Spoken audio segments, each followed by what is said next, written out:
Welcome back to the deep core, a sacred space where we journey beyond the noise of surface Christianity and we step into the depths of divine truth, and a space where God is not just heard, a space where we encounter God through His speakings. So today we're gonna be stepping into a conversation we try to avoid most times, but this conversation is one of the things that heaven often uses as a gateway. All right, so a place of mystery, a place of breaking, and a place of transformation. So today we're going to be talking about the pain that prepares a man for purpose. Now, there is a dimension of God you will never encounter in comfort.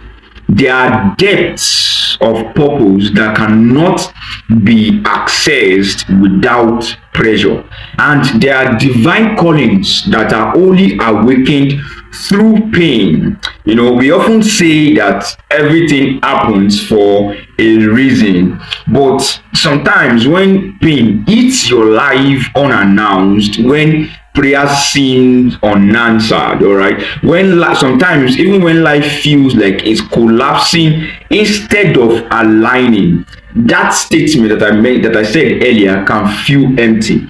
All right, because pain does not always look purposeful. Sometimes it feels like silence from heaven. Sometimes it feels like abandonment. Sometimes it feels like God is looking away. But what if the very thing that you've been asking God to remove is the very instrument He is using to refine you? What if your pain is not a punishment but a preparation?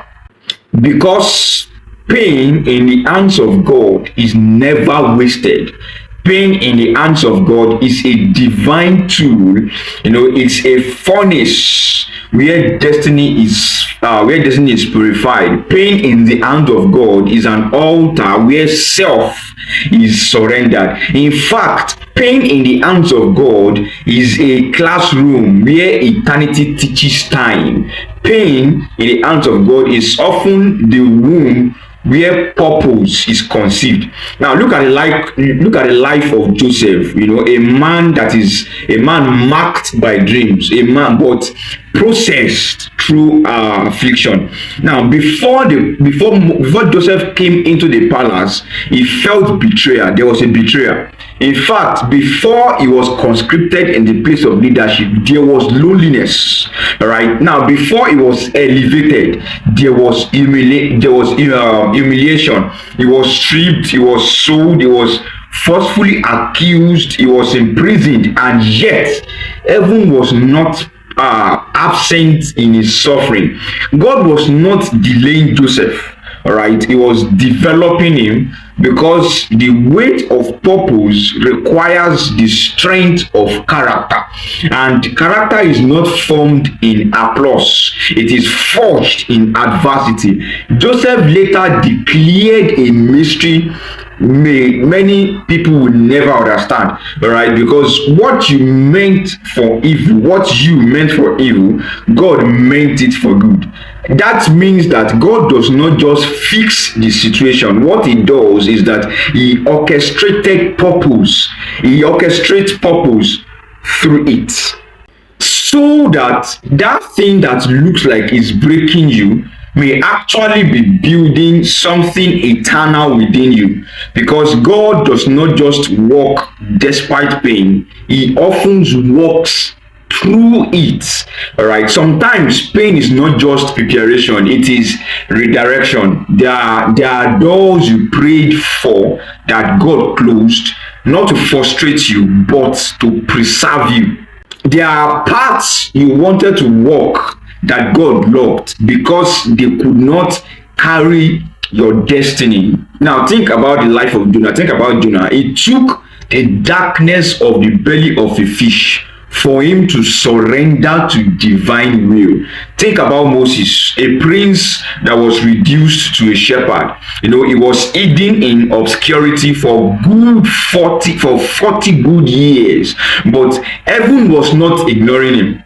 It was being emptied so that it could be filled again. It was broken so that it could be trusted. In fact, it was hidden so that it could be revealed at the right time. What looked like delay was actually divine design of God. So maybe that disappointment you are facing at the moment is not rejection. Maybe it is a divine redirection, because God will never allow you to arrive at a place your soul is not prepared to sustain. But here is a deeper truth. Pain reveals what comfort conceals. Now, because comfort can hide pride, it can mask dependency on self. It can even blind you to your need for God. But pain strips you. It exposes you. Pain brings you to the end of yourself, so that it's to the end that you can encounter the beginning of God. It is in the valley that roots often grow deep. It is in brokenness that intimacy is birthed. It is in weakness that grace becomes real. There is a kind of knowing that only comes through suffering, a knowing that is not intellectual but experiential.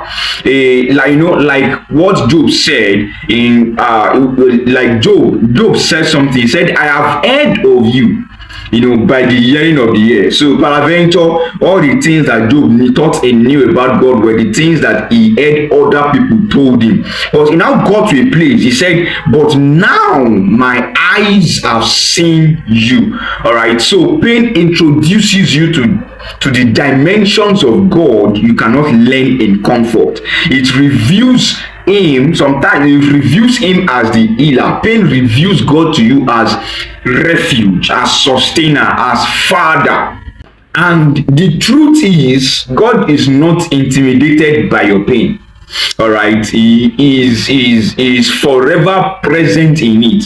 Scripture reminds us that the sufferings of this present time are not worthy to be compared with the glory that shall be revealed in us.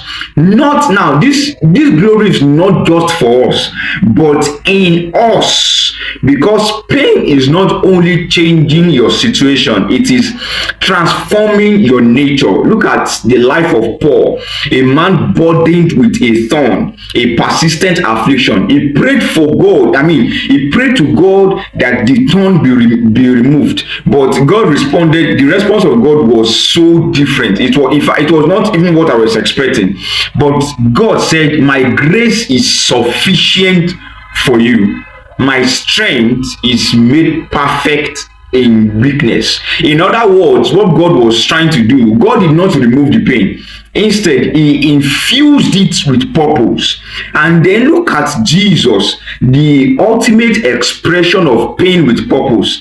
Now, the cross was not an interruption, it was an assignment. It was the suffering that Jesus passed through was not accidental. It was intentional, because sometimes resurrection only comes after crucifixion. All right, so how do we respond when we are walking through seasons of pain? The first thing to do is do not rush the process, because God is not in a hurry. God is building something eternal. Now, purpose is not produced instantly. Purpose is forged over time. Secondly, let this pain purify you, not poison you. You can either become bitter or you can become better. Bitterness will block your destiny. but what will refine it is, but what will reveal it rather, is the refinement. Let God use this fire of pain to cleanse you. Do not let this pain to consume you. Thirdly, stay aligned with God. Stay aligned with God. Even when you don't understand, stay connected. Even when you don't feel Him, all right, stay faithful. Even when the path is looking as though it's not clear, all right, just keep walking. Just keep walking, because purpose is not found in understanding everything. It is found in trusting God through everything. So let me leave you with this. What if the fire you are in right now is not meant to destroy you, but to reveal you? What if this pain that you are facing right now is not the end of your story, but the beginning of your calling?